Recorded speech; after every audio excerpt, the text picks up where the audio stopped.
Peter, it's so much fun to be on this call with you. And it's, as always, it's just so great to see you. So thank you for being here. Oh, my pleasure, Krisstina. As I say, it's one of the perks of what I get to do these days is spend time talking with incredible people. So, thank you for inviting me. You're very welcome. And you recently made it home from London. You were here in Austin, Texas, speaking at the Wealthy Wealthy Live event. So again, just a public thank you. And obviously everybody loved you, and your work and your wisdom that you shared was remarkable and changed so many lives. So thank you. A big shout out to you. Oh, thank you. Great opportunity to finally get to see Austin. It's been on the bucket list for a while. So, well, that's awesome. It's a good town, isn't it?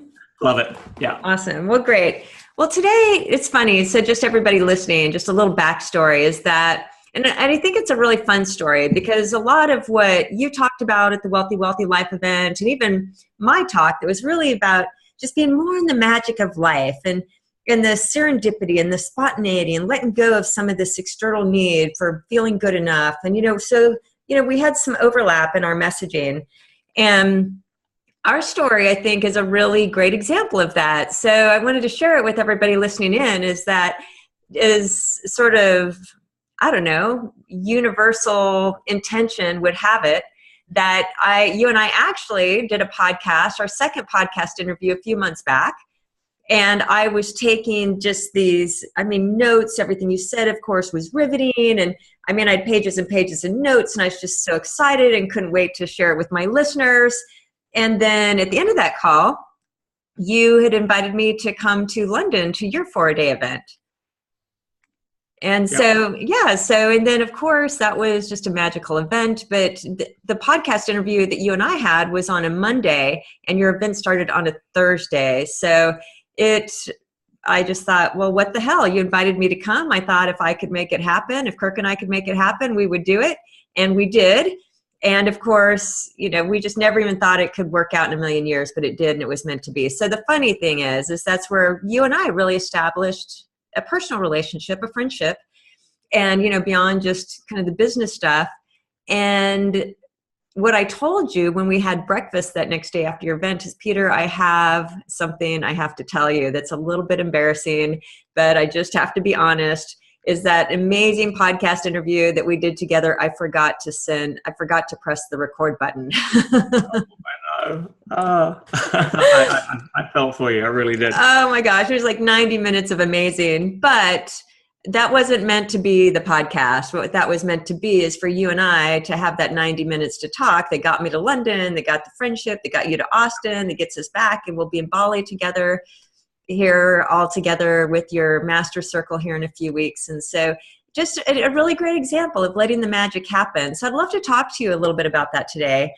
And really look at, from your perspective, well, first of all, for everybody listening, that if they've not heard of you, a lot of my listeners have heard of you because I've spoken of you often, and you did have that first interview. We did do that first interview. But for those listening, just share a little bit about yourself. One of the first things I normally do is remind people that, regardless of how we sort of put our accolades on the table, or our resume, as it were, we're all made of the same stuff. We're all just people on our own journeys. So mine's no special than anybody else's. We just have our own individual and unique paths. And my path really took me out of the academic pathway. At 16, I dropped out of school. I'd always had that calling to feel as if I wanted to be an entrepreneur, because I never really wanted to settle for what somebody else was prepared to pay me. That always seemed like a dead-end idea. And, I luckily didn't calibrate my self-worth with my net worth, so I was willing to take risks. And I went out, I started my first business at 17, and for the first 25 plus years after that, I was known really as a pretty tenacious entrepreneur, pretty creative. I'd started many different companies in many different industries, usually from scratch or from having been burnt to the ground and having have to rise again, and that whole fun journey that goes along with it. And so I was known more as an entrepreneur, and I'd always paralleled that with a lifelong commitment to personal growth. And I say lifelong, that isn't really true. It was really from the age of 17. After leaving school at 16, I discovered or stumbled across, as usually happens, personal growth and development at 17. And so I really threw myself into that because I was amazed that there was an industry that actually taught you how to be successful. And that was the promise of personal growth. And I was like, wow, where was that on the options at school? Because I never got to see where that class was on the semester. I never got to take that class. I would have signed up for that in a heartbeat. And instead, I was presented with options that didn't light my fire, algebra, chemistry, whatever it may be. None of which really, as I say, really compelled me to leap out of bed in the morning. So when I discovered personal growth, it turned me on. I was like, wow. And I think I came across a quote at the time by the late, great Jim Rohn, who said that, formal education may help you make a fortune. And that's, very much in doubt these days in the current climate and model. More people leave university qualified to be a barrister that can't get a job as a barista. So formal education may help you make a living, but informal education will help you make a fortune. And I really took that to heart. In other words, rather than have a self-imposed, sort of government indoctrination camp known as a school, have their self-imposed curriculum forced upon me due to an outdated model of reality called prepare people for the Industrial Revolution, what I would do outside of that and how I pick and chose to use my time, learning through this incredible invention called the internet, where information is essentially free. How I chose to apply myself to that could make the complete difference between my life path that I took. And so I paralleled my entrepreneurial career with personal growth and development. And it was my passion, my hobby. Every waking moment, I was listening to a tape or an audio or, not so much podcasts in those days, but I was making notes. Whereas a lot of my friends that I went to school with were, I could predict were sitting in the same bar on the same seat, ordering the same drink, telling the same jokes and not really doing much. Not through any fault of their own. They'd just, probably been a little more influenced in the indoctrination camp than I'd been. So, for me, my background was one of walking the line of entrepreneurialism, which taught me how to handle uncertainty at a high degree, which is a fabulous skill set for life, and also one of personal growth and development on my own journey of evolution, which really taught me how to mature emotionally, not just, chronologically. So that's it. That's the only real difference I have to the people that I kind of went to school with. I'm certainly not smarter than them or anybody else by any stretch. I probably couldn't spell MBA. So from my side, school, academia, bottom of the class. PhD in life and results. I'm getting there. So that was really my background. Yeah, and I love that. And I still love that about you is that, this has been really your career. Like you said, you've been an incredible entrepreneur and you go big. I mean, what I really admire about you, there's no safety in your world. It's like go big or go home. And you're willing to fall. You're willing to fail. You're willing to crash and burn and just dust yourself up and just go right back at it again. And it's really admirable, especially in light of maybe the last year or so. And it's like, all right, there was a lesson to get learned. There was a test, that I had to take and hopefully pass.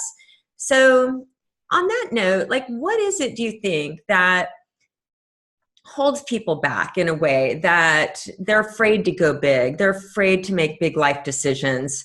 They know they're stuck, but they won't make a change. They won't make a decision. But they'll complain and stay stuck. And so what is that? Is there any formula or anything that you know of that, there's just such a majority of people that really maybe live in fear, or just that fear paralyzes them when they know they're not happy, they know they're not healthy, they know their relationships aren't where they'd like them to be, but they won't make change, as opposed to maybe the smaller percentage that just is like, I'm scared as hell, but I'm going to jump in the deep end and I may drown, but guess what? I'm not going to stay where I was. And it's almost like there's these two camps. What is that? And do you have any coaching for one where people, I think a lot of listeners and a lot of people these days, they really do feel stuck. In my money coaching, I hear it all the time when I ask people, like, why are you here? What's the coaching? Like, I'm just so stuck. I need something. I just don't know what that is. Sure. No. And again, a lot of people are looking for, what's the magic formula or what's the number one thing. And one thing I'm always mindful of is that life is an orchestra. It's not an instrument. There's so many different factors involved. And I can share with you some of the most significant instruments in the orchestra, but some are going to play different tunes for other people. However, in 30 years now of working in the field of human behavior and personal growth, both as a individual on his own journey and for the last 20 plus years coaching many people from all sorts of cultures, there are definitely some commonalities that I think could benefit the audience from discussing or leaning into and sharing with you, hopefully some ways to be able to shortcut that out. Because again, we don't learn this in school. You could be trapped in a pattern that, like a fly banging its head against a window, that it could die there in the next 3 hours, not knowing that 6 inches away there's an open window. Sometimes all it takes is a shift in context, a shift in perception to say, oh, wow, that's why this has been going on. I just never knew. And so what would be great, I think, on this podcast, if you say, give me the opportunity to share what are some of the open windows nearby, and what are some of the the glass that people are banging their head against, and if we can identify some of those, then people are more free to choose. Because at the end of the day, it is free will. It is free will, and yes, I would love to go there. And because what I see also in this world of information, I mean, there's no shortage of information. And clearly, if information was the answer, we'd all be wealthy and have six-pack abs, right? So it's not a lack of information, but it's like people are just trying to get the right answer, or more information, or they're waiting. If I just get the right information, then maybe that will be the key to happiness, or key to money, or key to health, or the key to something. So yeah, talk more about this. Well, just on that point, it's often said that, people are drowning in information and starving for wisdom. Mm-hmm. And that really alludes to the fact that there is so much information out there. It's hard to know which is actually what I call profound knowledge that actually makes a difference. But identifying that profound knowledge is only part of the issue. Applying it requires us to let go of a lot of the fears or blocks or resistances that many people have that come up, that prevent them from, even though they know what to do, they don't do what they know. And that's a far bigger block than not having access to identifying the right information. Now, one of the biggest things that prevents people from moving forward, a lot of the time, you can always boil it down to fear. But fear's a giant word. It's like love. Love is a four-letter word that you can apply to so many different categories. I love my dogs, I love a pizza, I love a massage, I love my partner. That's one word doesn't equal the same thing. Same with fear. But ultimately, it boils down to a couple of primary awarenesses that many people are unconscious of. The first one is understanding that the biggest fear that most people have is that fear that they're not enough. And that comes out of a childhood, usually, of where we don't get love, or we don't get the perception of love from where we think we wanted it or deserved it from most. And a lot of that is the model that mom and dad puts on the child, where, if they do well, they're rewarded with acceptance, validation, approval. If they're not, the perception of that is withdrawn. I'm not saying the actual love is withdrawn. Mom will love their kids even if the kid does something wrong. But the behavior training techniques are that in the mind of the child, if they don't do their homework on time, they don't get the ice cream. So there is a lifelong pattern that's set up from an early age of thinking that we have to be good enough in order to get what we most want or crave, which is love. So, on that basis, to avoid the fear that we're not enough, people will do almost anything. And that translates into designing their life, their behavior, their hobbies, where they choose to go on holiday, who they choose to marry. All of that stuff is usually designed at an unconscious level through the filter of, will this trigger the fear that I'm not enough? And so letting go of that is huge. And one of the most common expressions of that is found in what I call Goop, or essentially modifying our behavior in order to win the good approval or the good opinion of other people. G-O-O-P, good opinion of other people. And people spend their life swimming in this, potential draining substance called Goop. Now, on the other side of Goop is something that I try and encourage or help all of my students get to. And it's a place that I call social freedom. Once you experience social freedom, you are independent of the good opinion of others. That doesn't mean to say you don't care. That's having a lack of empathy. That's bravado, ego, and a sort of, flipping life the finger saying, I'm not bothered. No, but not modifying your behavior so that you become inauthentic in order to try to adapt to somebody else's pictures that you're guessing will then lead to approval is a different conversation. And so, most people don't get out of Goop. Most people never have social freedom. Most people are wearing masks, which is, the root cause of, the etymology of the word persona, which obviously in Latin means mask. We wear these masks to try to adapt. If you don't like me this way, I'll be that way. If you don't like me that way, I'll be this way. And we become this giant adaptation machine, this chameleon of inauthenticity, not to manipulate people, but to protect ourselves from the fear that we're not enough, and therefore we won't be loved. So getting out of Goop is a big first step for many people to really start to express or live their true potential without having to, compromise their level of greatness through being under the illusion that people actually care enough about them to bother to give an opinion. And that's always the irony of it. It's such a paradox. When you finally have social freedom, you realize you were running from a ghost because nobody actually cared enough about you to bother to give an opinion because they were too busy being worried about what they think you're thinking of them. It's a ghost. You're standing at the bar as a teenager, 20 or a 20-year-old high on hormones, and you're standing there as a guy and you make eye contact with somebody, a girl across the room, and there's some chemistry there, and all of a sudden you go into this elaborate game of, I wonder what she thinks of me. I wonder if she noticed my form. I wonder if she noticed my, my fake Rolex. I wonder if she noticed I paid with a 50 instead of a 20. I wonder if she likes tall men, or all of this stuff. And of course, that there's chemistry there. And, if the guys actually knew what the women were really thinking, it would be a revelation. Because what the woman's really thinking, if there's the reciprocal level of chemistry, is this. Oh, I wonder if my hair's gone frizzy in this nightclub. I wonder if he's noticed that ladder in my tights. I wonder if that crease in my blouse is showing. Whatever it may be, it's all the same language pattern. I wonder what their opinion of me is, and I'm then going to be self-critical of that and try to avoid or that level of self-criticism by modifying my behavior to avoid it. So this all, yeah, great. And absolutely. And we're all guilty of that. And so when I'm listening to this, I'm thinking, absolutely. And then following that, it's like, okay, how do I get out of that trap?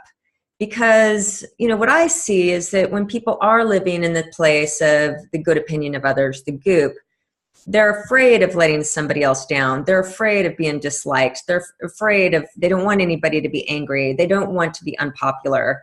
So is there, again, I don't like the word steps or some of this nonsense, but is there a method basically for starting to do the work to get out of that cycle, to get out of that trap and out of just the habitual subconscious or unconscious pattern to move over more into authenticity, learn to love ourselves, be comfortable in our own skin, be okay with people liking us or not liking us for who we really are? Yes, and you cover one of the main points there, but there's two real big steps. The first is to wake up and realize that it's a complete ghost. As I said, most people, are walking around not caring about you because you are a film extra in their movie. The biggest problem we make as the star of our own movie is we think that they're seeing us as the star of our movie, and they're not. They're the star of their own movie, and we're a film extra. So that misperception allows you to wake up and realize that what you thought was real in terms of judgment and opinion isn't actually going on. The second key is to recognize that the reason we are so scared of not getting approval is because we don't have enough of it for ourselves. There is not enough self-love. And one of the analogies I often give is, if you were walking down the road and you had your last, dollar bill, and that was it. You'd just been made homeless, you were bankrupt, you were penniless, you were jobless, and this was your last money, and all of that sense of despair, all of that sense of fear, and you walk into a public library to try to stay warm, and you sit there in a private little room out of the way that you found around the corner, and you put this dollar bill on the table, and you stare at it wondering, where do I go from here? And all of a sudden, at that moment, when you're at your lowest point, when nothing else could go wrong, somebody bursts in, some crazy person, obviously high on drugs or whatever, and they go and they see you, they see the bill, and before you can do anything, they run over, they snatch the dollar bill, and they run out of the room. And you're like, oh my God, that was my last dollar. I mean, if you emotionally connect to that, it's like that's how most people would just be like, could my day get any worse? Could my life get any worse? Now, if instead you're walking down to the library and you see a sign saying, lotto, jackpot tonight, $20 million. And you think, what the hell, nothing to lose. And you buy a lotto ticket with your last dollar and you win. And you have $20 million. And you're like, oh my God. And just because you dreamed about it, you go and you sign a form, you agree to get it taken out in cash because you want to know what it looks like. And just imagine you, in a suitcase, took that to the library as a place where you used to go when you were penniless. And you're in that private little room and you stack up this $20 million on the table and you sit there looking at it and saying, wow, now what has my life become? Now what are the possibilities? Now where can I go? Now what freedom do I have? And in that moment, just as you're contemplating that same, homeless, urchin on drugs, whatever, crazy wide-eyed hair all over the place, goofy teeth, whatever, image, bursts into the room, looks at you, sees the money, runs straight over to the table, grabs $1 and runs out. How do you feel? Well, probably not as bad. In fact, you probably think he clearly needs it more than I do. Why didn't he take some more?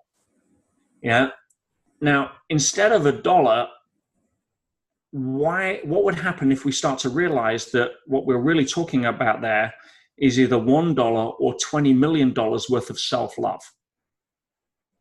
So if you walk in and that you've got your last dollar on the table, and somebody bursts in and starts calling you a name or having an argument or doesn't give you a compliment or what have you, it's like taking your last dollar off the table. But if you've got $20 million of self-love and somebody bursts in the room and then takes $1, no big deal. And so many people are bankrupt when it comes to self-love, or they're so low, or they're trying to trade. They think, oh, I've got such a low self-love bank account, I'll go buy some love. And they think that, if I give you my last dollar, maybe you'll give me $2 back. Of course, it doesn't work that way. You can only have it for yourself. No one's going to give you any self-love. And the ultimate awareness is nobody can ever love you more than you love yourself. So how do you love yourself? Well, the first step is to realize that you can't get it from somebody else. And if you stop focusing on what's wrong with life, which is a primary condition of the media will train you unconsciously to consistently focus on what is wrong with the world, not what is right with the world. I say to people that the mind is like a compass needle. It can only point in one direction at a time. And because we're conscious 5% of our life at best, the rest is what I call sleeping awake. When we're conscious, we can choose where to point our compass needle. We can choose to be positive. We can choose to, point in the direction of what's right, not what's wrong. But 95% of the time we don't. What happens when we are sleeping awake, when we're walking around unconscious, like when we drive most of the time, we respond most of the time, our compass needle repositions itself to its trained magnetic north. Now we can redirect it consciously, but as soon as we take our eyes off the prize and we go unconscious, it'll orientate towards its conditioned north. How do you condition a compass needle? Very simple. Go back to school. You take a magnet and you constantly stroke it in one direction. Now, what you are programming your compass needle with is the news, the media, social media drama, all of the gossip, all of the stuff that people get emotionally negative charges over, which is almost everything you can turn on TV about these days. To try to get your attention, then you are constantly stroking your compass needle in the direction of being negative. What's wrong with life, not what's right. So as soon as you take your eye off the ball, that's going to gravitate. So how do you get over this? You constantly consciously program your compass needle into a better direction. And it's something you consciously have to keep doing to remagnetize it so that when you experience anything from hardship to drama to all the other stuff people get hooked by, your default mentality when you go sleeping away is more positive than negative. And so you start with, what is an inventory of awesomeness about myself? You know, if I was to ask my best friend, or somebody else was to ask my best friend, you know, what are some of the great qualities about Krisstina? What are some of the great qualities about Kurt? What are some, and you know, what would they say? You know, what would your friends say at your funeral? You know, where they're kind of compelled to sell nice things, say nice things, not you know, some of the stuff that we screw up over, right? If you create a list of, or what I call an inventory of awesomeness, that will start to focus you, start to magnetize your compass needle more about what's right with your life and what's wrong with it. And over time, you'll start building up more references for that. You'll start seeing it because it becomes in your awareness. Now, it's not going to happen overnight. It's a process. But if you don't begin it, it'll never happen. Yeah, exactly. And, you know, a quote that I heard that I really love is, you know, if you continue to do what you've always done, you will continue to get what you've always got. And so what you're saying, it's one, I think if I'm listening to what you're saying, the first thing is to wake up and to just be more aware.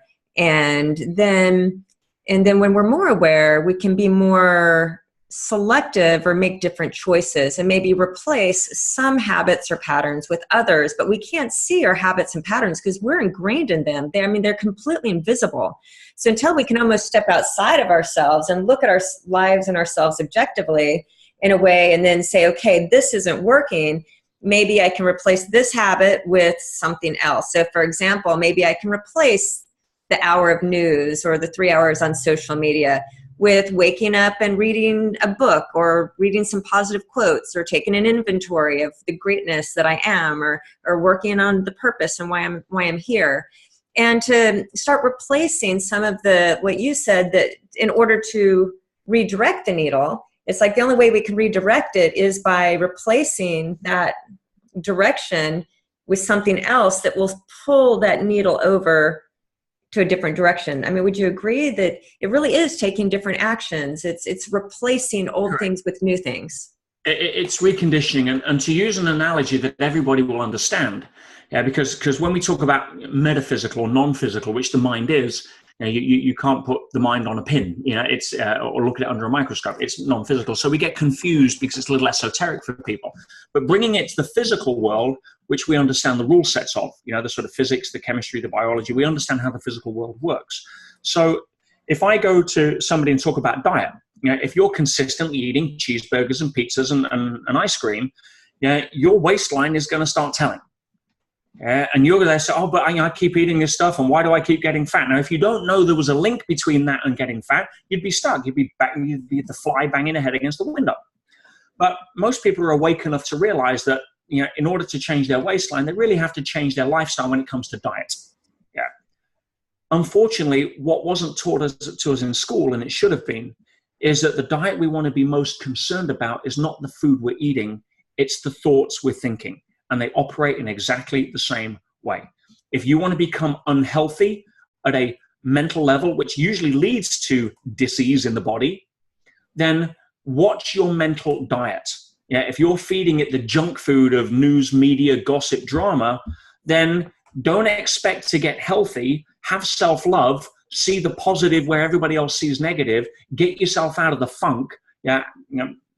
Get out of your sense of depression if you're not going to change your mental diet. You have to switch over. Now, does it happen overnight? No. If you've been eating cheeseburgers for 30 years, one salad isn't going to do a lot.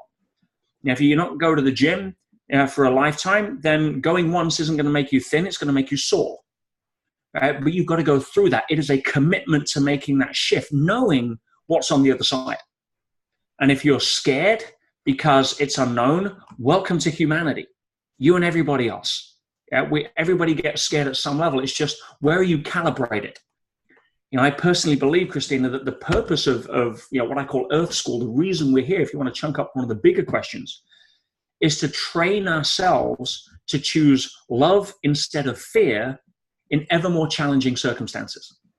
And for many people, that could be simply choosing the salad when your friends are choosing the McNuggets. Right? And you're afraid of what that, lack of social freedom or that good opinion, or you'll be ribbed or whatever. For me and you, we're kind of past that. So for us, it may be choosing love instead of fear when somebody, decides to, embezzle in our business.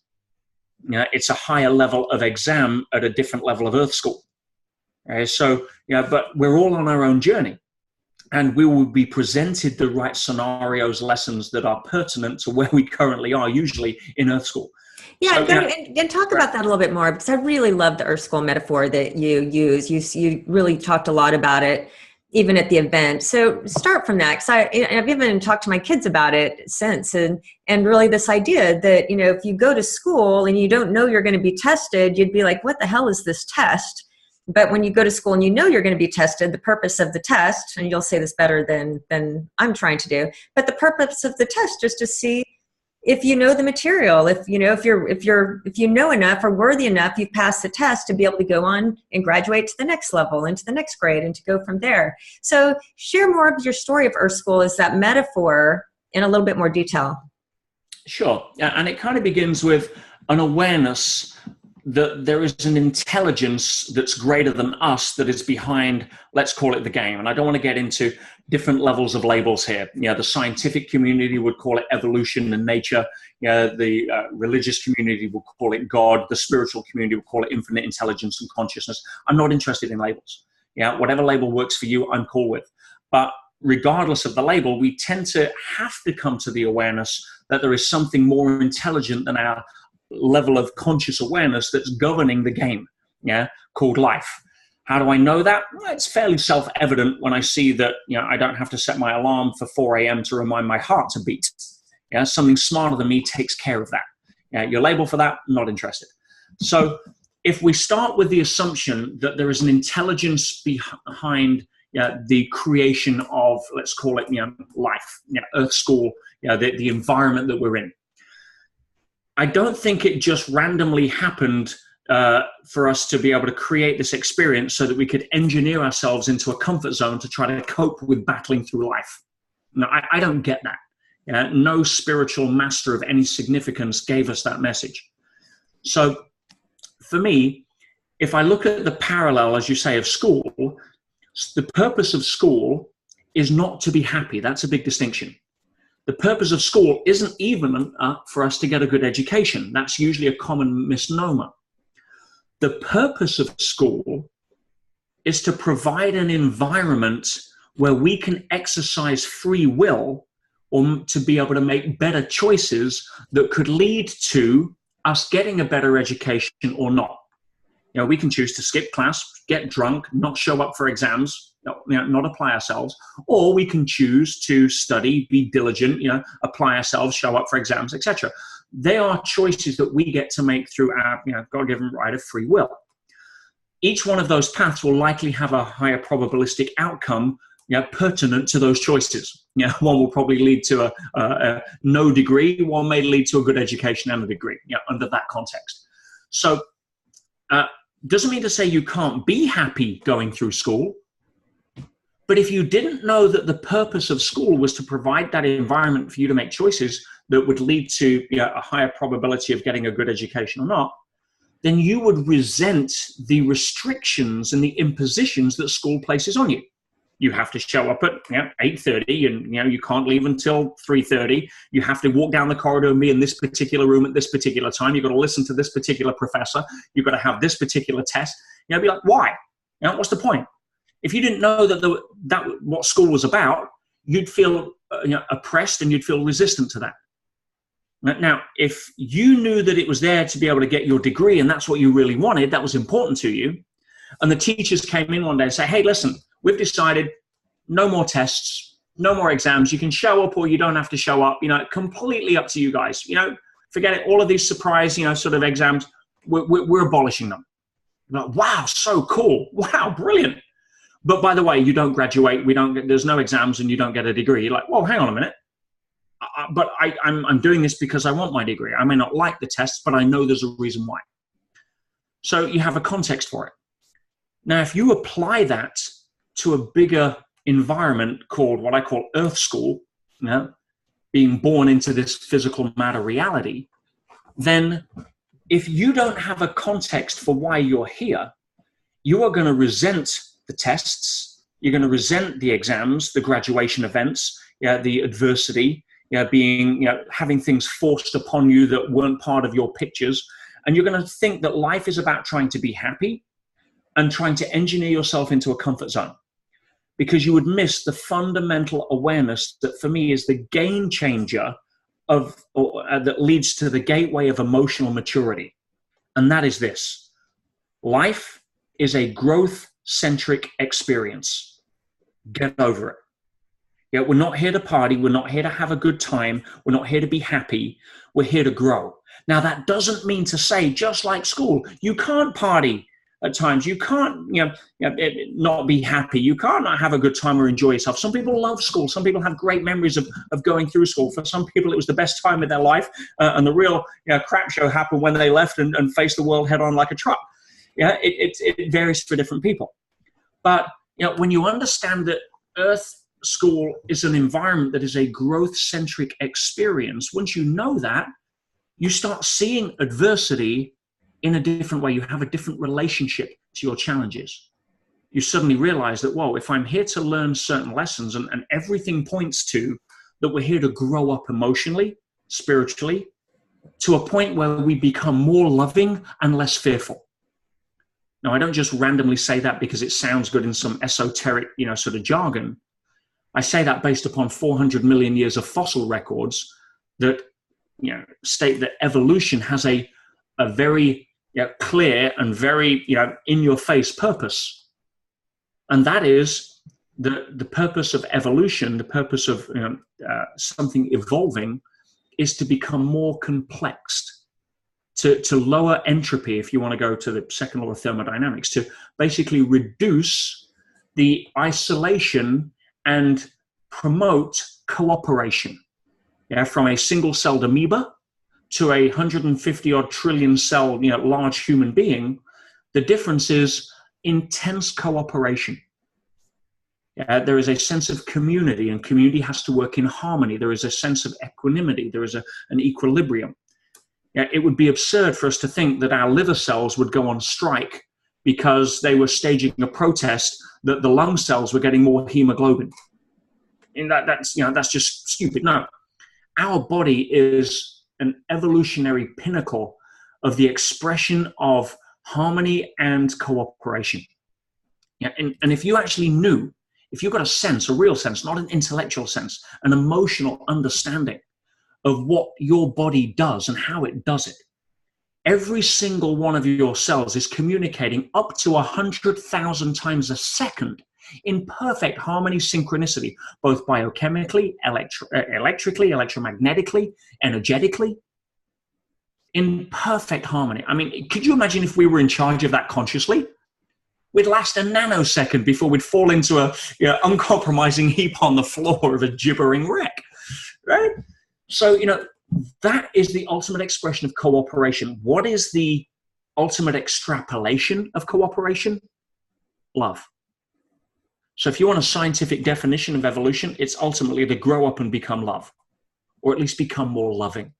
So if we're here in Earth School to do that, how do we get strong?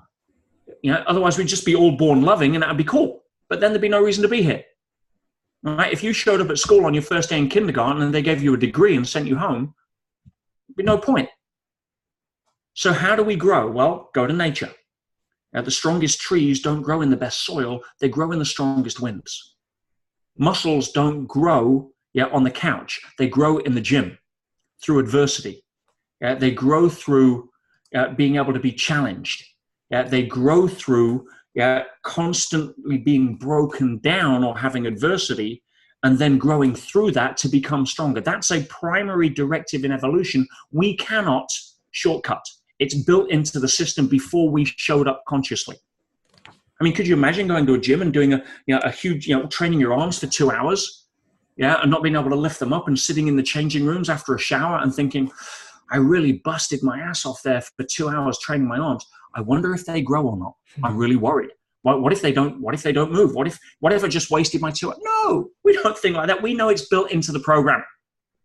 Well, it's the same at the metaphysical, which ultimately is what's growing the muscles, by the way. If you look into an amino acid or a muscle fiber or any atom in the molecules in the muscle fiber, there's nothing there.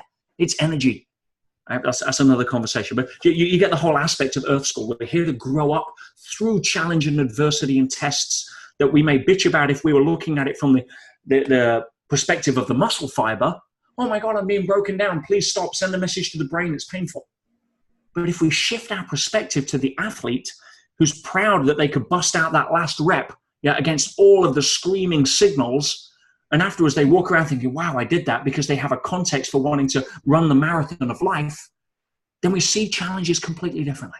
So two things, and that's so good, and it causes two thoughts for me. The first thought is, and I love what you said, this is just so powerful. Somebody listening in, I really would almost like you to repeat it, because it can be just lost in all of this conversation. But the way you say it, that there really, I think, is this belief, and I don't know where this belief comes from, but like you said, it's this belief that we're here to be happy. And you're like, no, we're here to grow.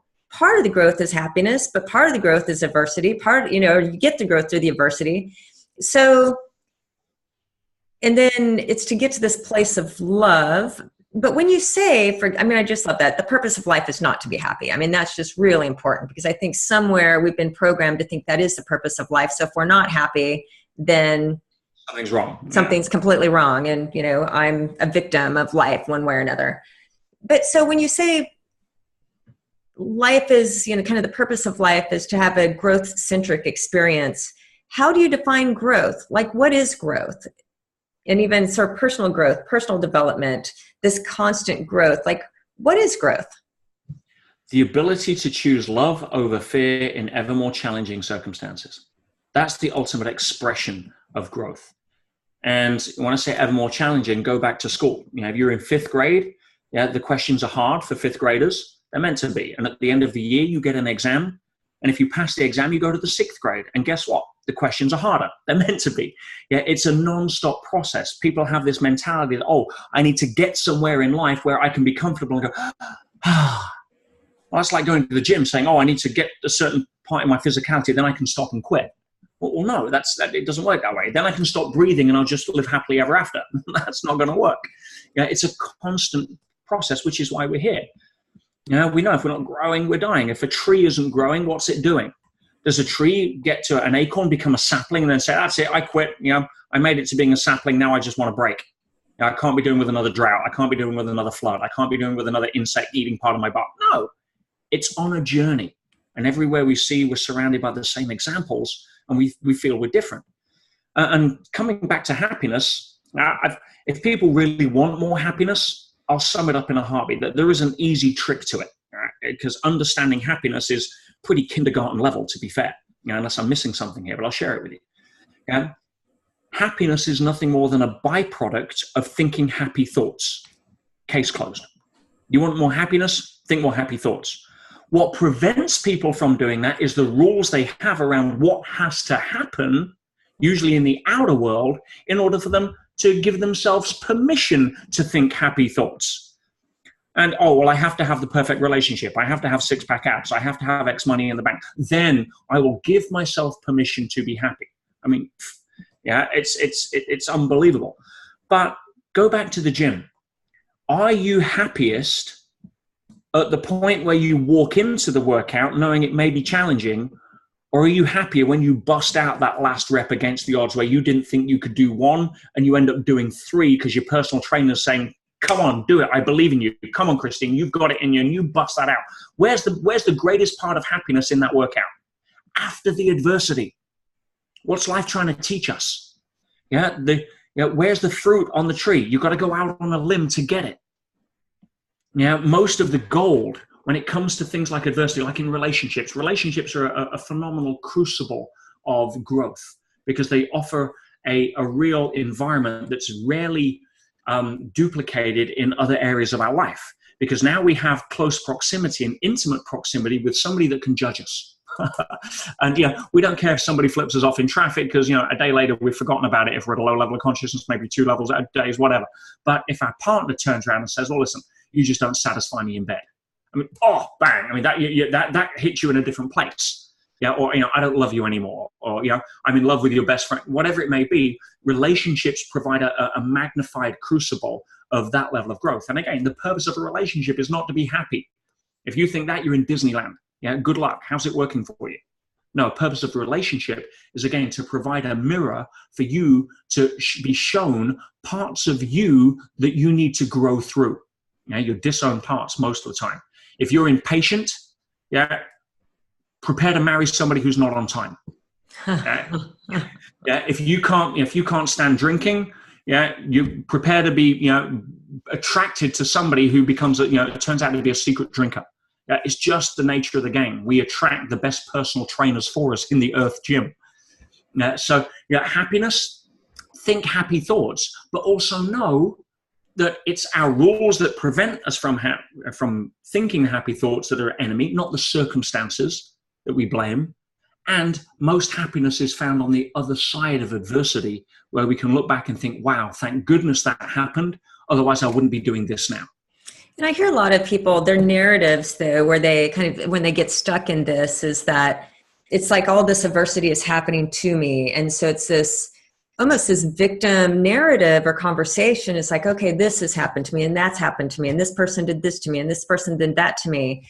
And it just becomes this place of, it's impossible to think happy thoughts, really, because the world's out to get me. That's because they don't understand the nature of Earth School. If you fail 5th grade, you're going to have to resit the exam. There'll be different questions, but it'll be the same level of exam.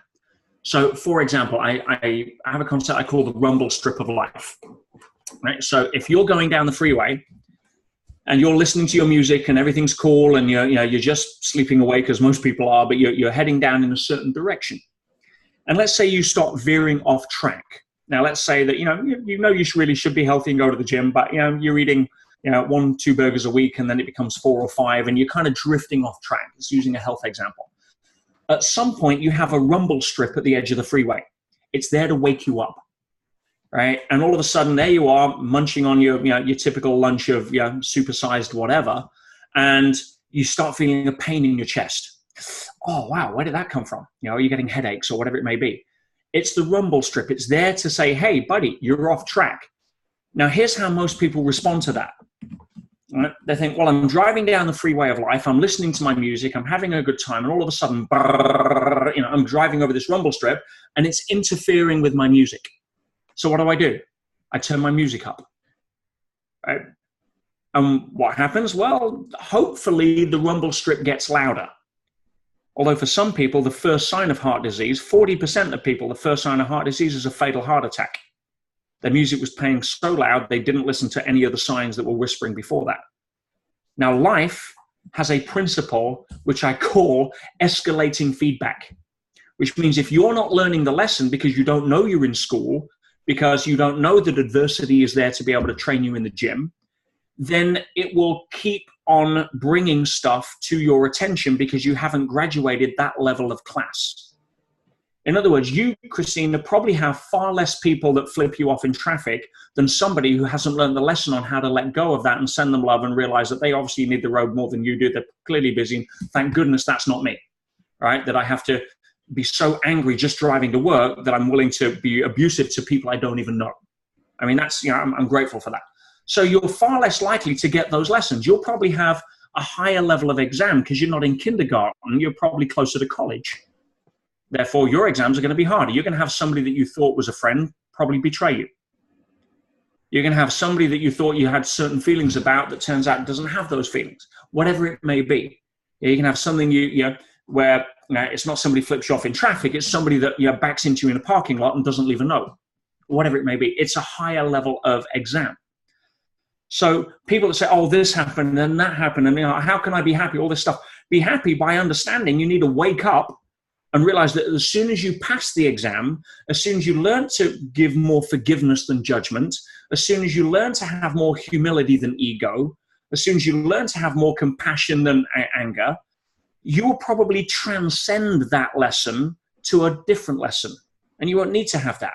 And here's and that's the key point also, is that then there's the next lesson and test, and then there's a period of time, then there's the next lesson and test. So it's not like you get to the place where you reach a certain place and the tests are over. Well, if you do become enlightened, 4 out of 5 people choose to leave this classroom. If you look at any of the statistics around people that have achieved what I would call the congruent awareness of non-duality. In other words, they've reached a level of ASME. They see, complete oneness. They experience oneness. There's no need to be in Earth School at that point. right? They'll go off to college, which is probably maybe has less rules around it than this physical reality. You know, this physical reality has a pretty tight rule set.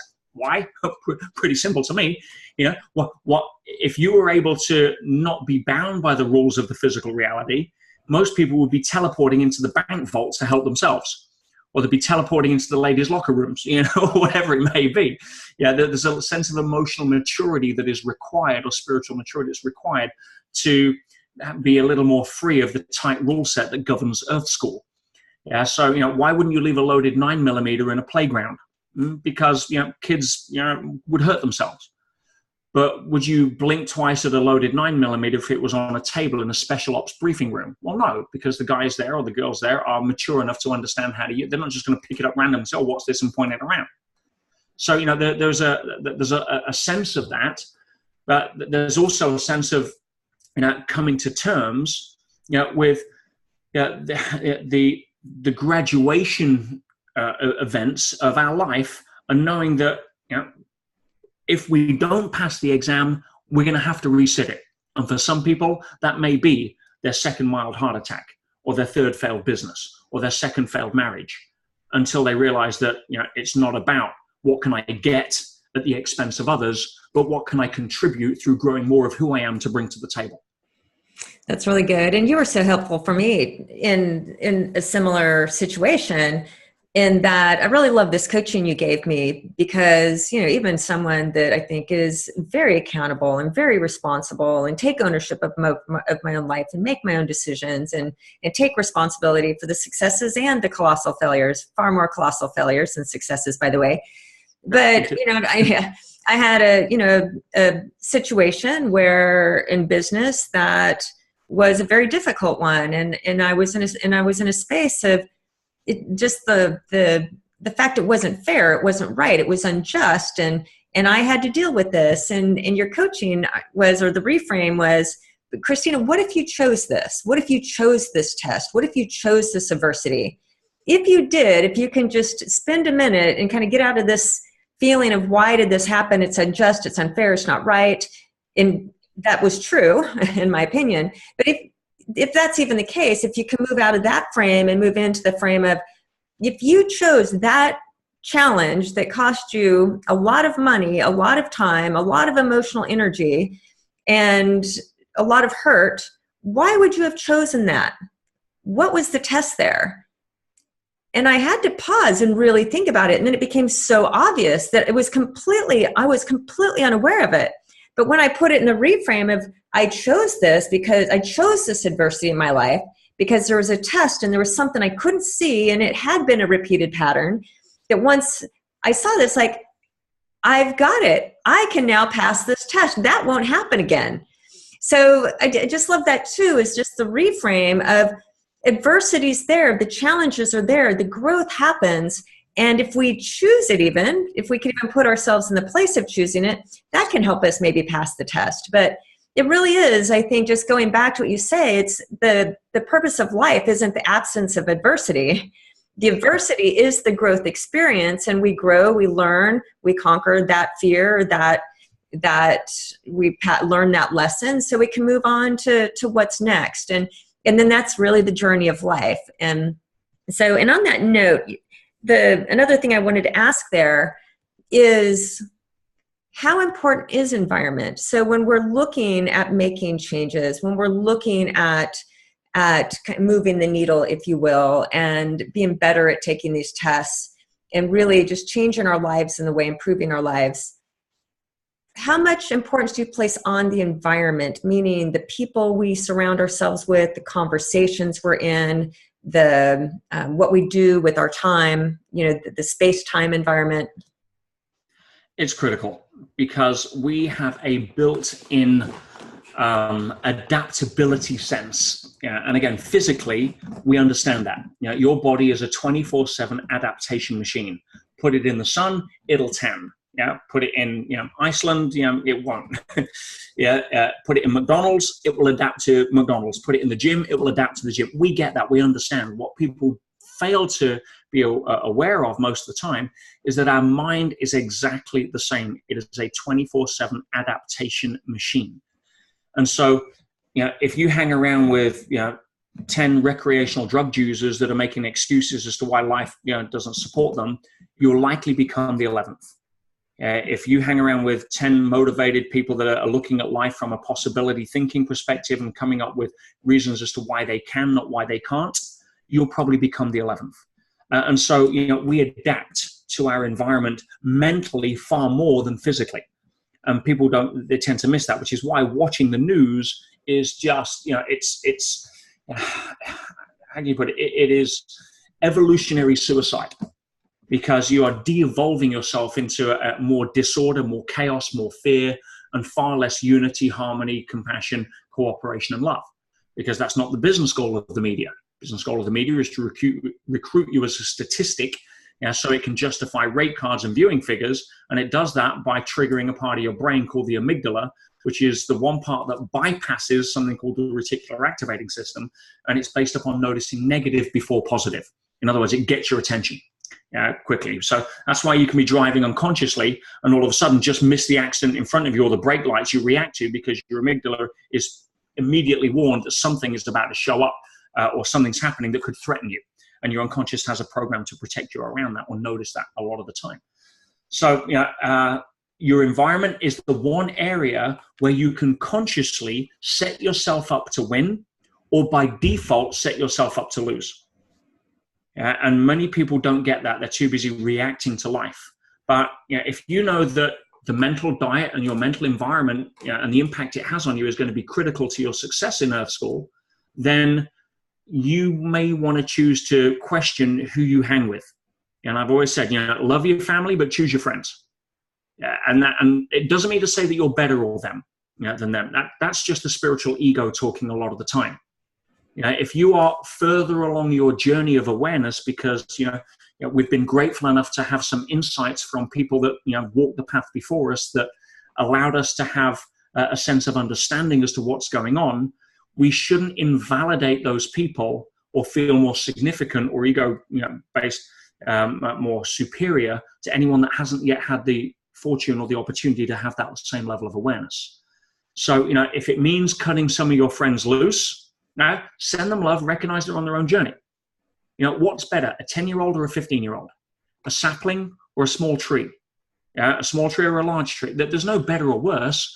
They're simply further along on their journey of expressing their potential. And for some people, again, it's not correlated to age, not even correlated to lifetime. Some people, it's many lifetimes to go from acorn to sprout, or from sapling to small tree. It doesn't matter. Everyone's on their own journey, and be okay with that. So, we also need to understand one fundamental awareness as well that's very critical. Again, coming back to you say people that says, oh, well, all this happens to me, and they're in victim mode, and they don't have a context for understanding that, the harder I'm banging my head on the window, the more it's hurting my head, right? Which is essentially the language pattern that's going on, right? Well, no, move out of victim mode and into taking personal responsibility, and the window next to you is open. So the lesson is this, or the universal constant that I've come to observe is this. When you have a low level of awareness, when you are egocentric, when life is about what you can get, not what you can give, when it's all about how to look good rather than help others, and all of that journey that we have to go through as the early part of our growth. Buddha wasn't born enlightened. Then one of the constants that I've seen is that we generally learn more from pain than we do pleasure. In other words, life has to give us a slap to get our attention. Again, it may have to be a mild heart attack before we wake up and realize that supersizing our meal isn't justified by saying, look how much money we just saved by the value we got. It may be that we split up with our wife and she takes our kids and gets custody before we learn that being dominant and controlling isn't the best way to express unconditional love.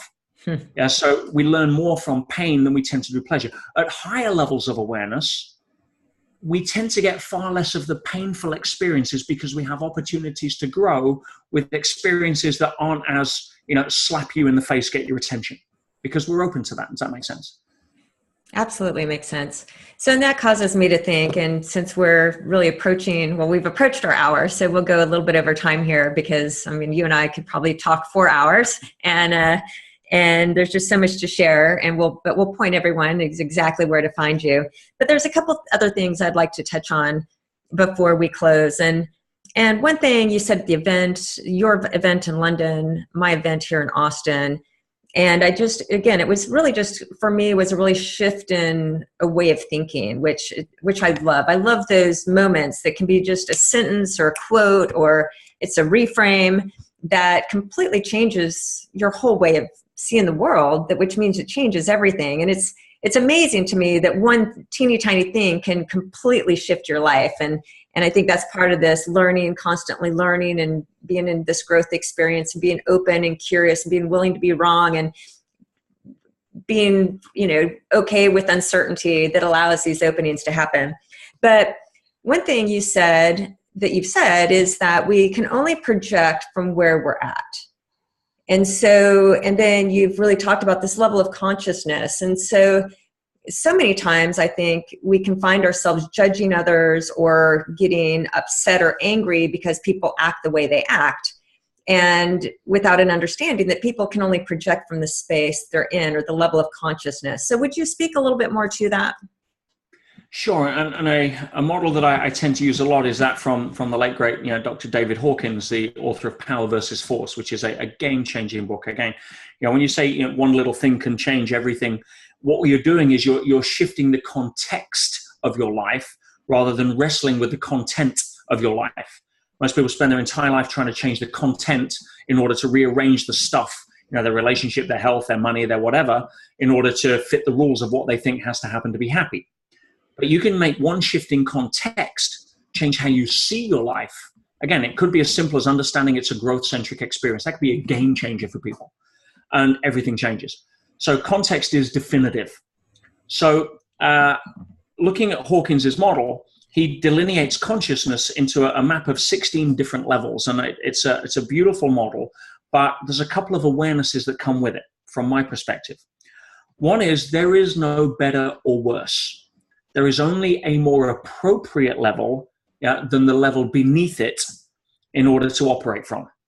And I'll give you an example. So if you're down at the bottom, let's say in guilt, shame, or apathy, which are very low levels of consciousness, they feel bad, but there's a lot of people that live there. Now, if you're in apathy and you're getting sand kicked in your face, either somebody's bullying you literally or figuratively or commercially or whatever it may be, somebody that calibrates much higher on the map, let's say anger. Now, anger is still a destructive level of consciousness, but it carries a lot more power than apathy. If I'm working in intervention with somebody and they're apathetic, I will try to elicit the emotion of anger because then I can redirect into something positive. But somebody who's just apathetic and doesn't care about whether they live or die, that's a hard level to work with because there's very little leverage. So getting into anger is usually a good next step for me to give the energy to work with to then channel something positive. But if somebody's operating at anger and they look at somebody getting sand kicked in their face, their response to that person will be, stand up for yourself, punch them back. Right? Now, from anger, that's a more appropriate response than having somebody steamroll over you if you're in apathy. Now, if you progress higher to slightly more enlightened levels of consciousness, let's go up the scale to more sort of neutrality and diplomacy.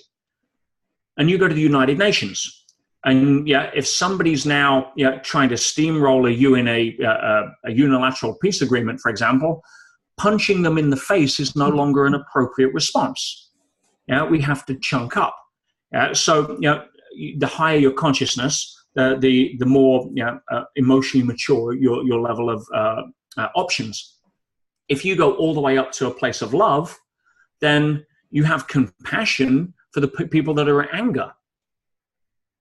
If you go to, again, in levels of enlightenment and non-duality, then you're not even going to have the conversation because you recognize it's simply a disowned part of who you are. You're all part of one.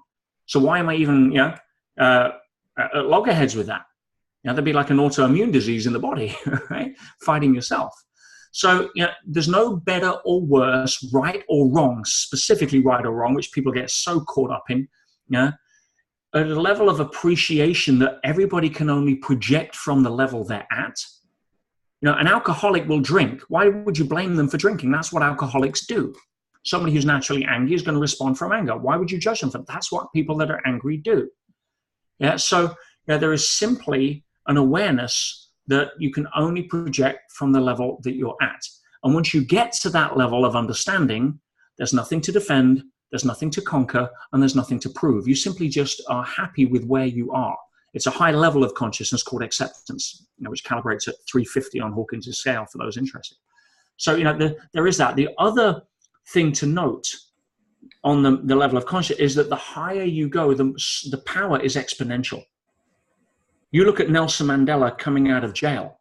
What did he say? I knew that if I brought my bitterness and my anger with me, even though they closed the door behind me, I'd forever live in prison. So powerful. So he came out at a level of forgiveness, authentic forgiveness. He thanked his guards for taking care of him. And he, as a result of that, was able to almost counterbalance, as an example, 30 million people that were operating at anger or pride. Would have caused the country's civil war and bloodshed if he'd have come out and calibrated at the same level, justifiably so in millions of people's minds and hearts. Oh, you've been suppressed and locked up for 27 years. Now it's our turn to get revenge. That would have been a one-way ticket to a bloodbath. Instead, calibrating at a high level of consciousness coming from love, what did he say? Hey, listen, if I can forgive them, what excuse have you got? And he united a country under the genius slogan of the Rainbow Nation, all different colors, because it wasn't just blacks versus whites. It was different tribes of different shades against other difference. It was Zulus against the Ubuntus. It was all sorts of stuff. And he came from such a place of reverence, humility, lack of ego, forgiveness and love, that he counterbalanced that amount of people. So you may say, well, I'm surrounded by people that are angry and everything. There's not a lot I can do about it. You coming from love can change the entire environment that you're in, if you have the strength to be able to do that. So, and again, it's not better or worse. It's just, where are you at the authentic level of radiance on your journey? And part of, like you said, is the part of Earth School again is the emotional maturity, the emotional growth. And I think what I hear you saying is that's what emotional growth and maturity is. It's raising to a higher level of consciousness, a place of more love, forgiveness, compassion, empathy, in a way of just from more of a place of love and gratitude. Absolutely. And again, you can only hear from the level you're at. So it's okay if this isn't making congruent sense in your heart and right now, because again, take a master teacher over 2,000 years ago said that, if your enemy strikes you, turn the other cheek. Now, from his level of consciousness, Jesus, who calibrated at the top of the scale from place of enlightenment, he was talking about a strength beyond a strength in the word called surrender. You're surrendering your hatred. You go to a U.S. Marine and say, listen, what association do you have to the word surrender? And you get a very different level of understanding, because that calibrates at pride. In fact, pride is a very strong sense of force, the strongest sense of force, which is perfectly attuned to the United States Marine Corps. It can run the entire Marine Corps, but it doesn't serve to a path of higher levels of peace. That's peace through oppression, superior firepower. And it has its role. It's not better, it's not worse, it's not right, it's not wrong. It's a more appropriate level depending on your level of consciousness. So, people that don't hear the message that you hear from, be okay with that. They're just at a different level. If you can't hear the wisdom of some of the spiritual masters, it's predictable, right? We're just not at that level yet. Be okay with that and seek to try and find the wisdom that resonates with where you are. Well, that's amazing. All right. So to close here, I want to talk just a few minutes about the inside track and to bring this full circle.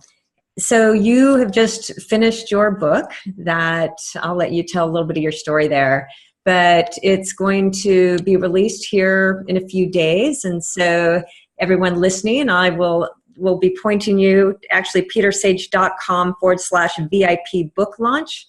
And we'll be putting that in the show notes. But everybody listening, I'm sure you've loved been hanging on every word that Peter's been saying. But we're all going to pick up the book. But talk a little bit about the inside track, about your book that's coming up here in a couple days, and what you hope to accomplish through this book. Well, it's funny you say it recently finished. It was actually finished a year ago, but it's been waiting for a year to really release it for several reasons. And the book is very unique. It's not a book that I sat and wrote because I ever thought it would be a book. It's actually a collection of 11 letters that I wrote from a very interesting place last year when I was presented with my graduation event from life at that point. And that's where I found myself being a civil prisoner in essentially kind of the San Quentin of the UK, Pentonville.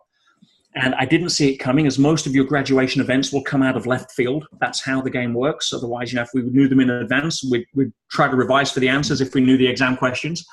And so, I was in court for a civil action that I was fighting against what I felt was a bully boy, oppressive, Fortune 100 company that had a lot more money than I did.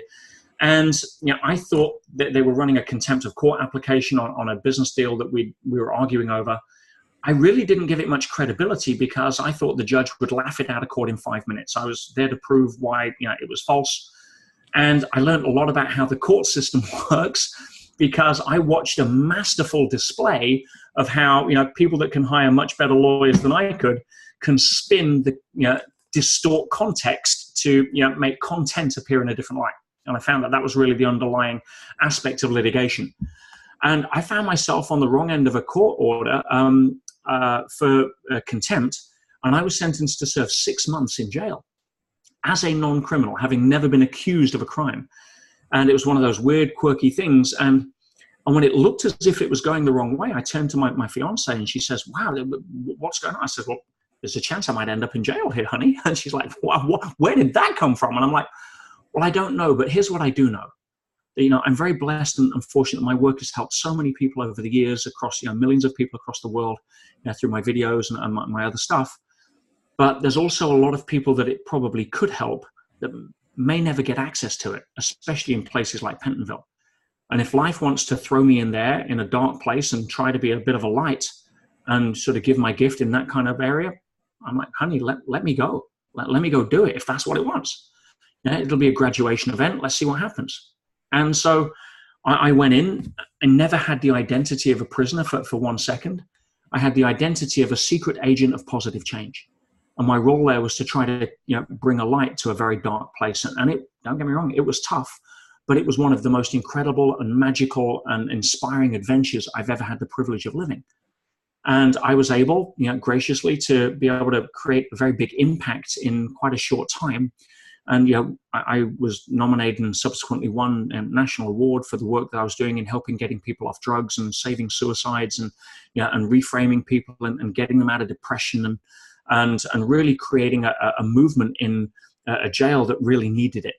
And I could go into it, but the short version was I started writing every 2 weeks to my coaching clients, my private high-level clients. And I said to them, I says, "Hey, listen, guys, this is an amazing opportunity for me to demonstrate some of the things I've been teaching you and how to apply them in a real life situation. No cameras, no second takes, no delete button, no reframing or polishing off the email, none of that. This is real, it's brutal. I mean, 3 deaths in 1 week was the worst week I was there.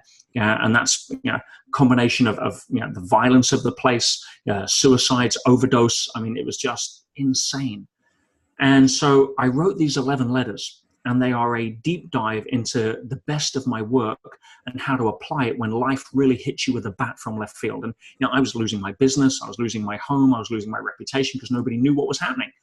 And I was like having an absolute blast in one of the most dangerous environments I'd ever faced. And those 11 letters, when I came out, people, my coaching group said, "Listen, these letters changed our life. You are giving us tools that we can apply in our own lives that were just transformational. You need to share this with the world." So I says, "Look, I wrote this for you guys, but I reread them and I'm like, wow, you're right. There's a lot of stuff in here. Each one goes into a different aspect of not only the journey that I was on in real time, but the tools and techniques I was using and how I was applying them." So, I put them all together, the 11 letters. It's a book called The Inside Track. I'm very proud of it because it was literally the 11 letters that I wrote in a place where most people wouldn't want to go. And those that have read the advanced copies, their lives have changed. And I'm very blessed for that. So I just want to give it as a gift to the world and publish that. And yes, we've got a big launch event starting. It goes on the 1st of August. It'll be available. We're going to do a countdown from 11 days from the 21st of July on the event page. Which, as you said, you can get to from petersage.com/VIP book launch. And I've got a load of stuff I'm putting in there as well for gifts for people. If you support me on buying the book on the 1st of August, I'm going to give you hundreds of dollars worth of the best of my other material, just because it shows you really want to learn. You want to get the lessons in Earth School, and I'm so happy because they're my kind of people. They're the people I can help, and so I'm stacking that up. So thank you for the opportunity to share that, but that's really what it's about. Well, thank you so much. And everybody listening or watching, if you've gotten just one nugget out of this, share the love back to Peter, pick up his book, help him. Let's all help him get his bestseller status and just spread his book and his word and his message across the world. And we can all do this together as a cooperative, as a community, and just work at a higher level of consciousness and do all good work together. So one final question that I ask all my guests is just to myth bust. That's what Wealthy, Wealthy, Wise is all about. It's just to get outside of the conventional common status quo and just break some myths so that are keeping people stuck. So what's like where you are now and the work where you are and you just even coming out of that adversity, you're more explosive and powerful and loving and your word and your message is so much bigger and it comes with so much heart. And you went through horrible adversity. I mean, I can't even imagine what you've gone through to get where you are now. And you're just such a better version with better work coming out of that. So, you're like, you are your what is it? You're living what you teach. And so you're an example of what you teach, which is unusual. But really where you are now, where do you see as sort of this myth that you want to debunk that's keeping people trapped, that you just see everywhere right now? Again, people are scared because they feel they're not good enough. They feel that they've got to have certain things appear in their life in order to feel happy. They don't get that, again, the true magic of life shows up when you embrace the concept of why you're here. Because then you stop resistance. Resistance to what already has happened is futile. It's just, if the milk is spilt on your new carpet, and you're pulling your hair out, then that's not going to help. Get rid of that energy so you can clean the milk up. You can channel it into a better course of action. If you're moaning right now because your bank account's empty and you've lost your job and your partner's walked out and everything else, resisting all of that is futile. Acceptance as a first level as to what is allows you to free up that resistance, that enmity, that negative energy, and channel it into, let me ask you, who are my friends? What couch can I sleep on for the next 3 weeks while I put a resume together and go out and try to add value to employers to get myself on back? It just gives you a shift in focus. So, getting people out of the victim mentality, which is conditioned through the news, then is probably a big aspect. And I'm moving forward now. The inside track is out, and that's going to help hopefully millions of people. It's such a how-to manual for how to get over adversity. I'm very proud that of the impact it's already happening even before the launch.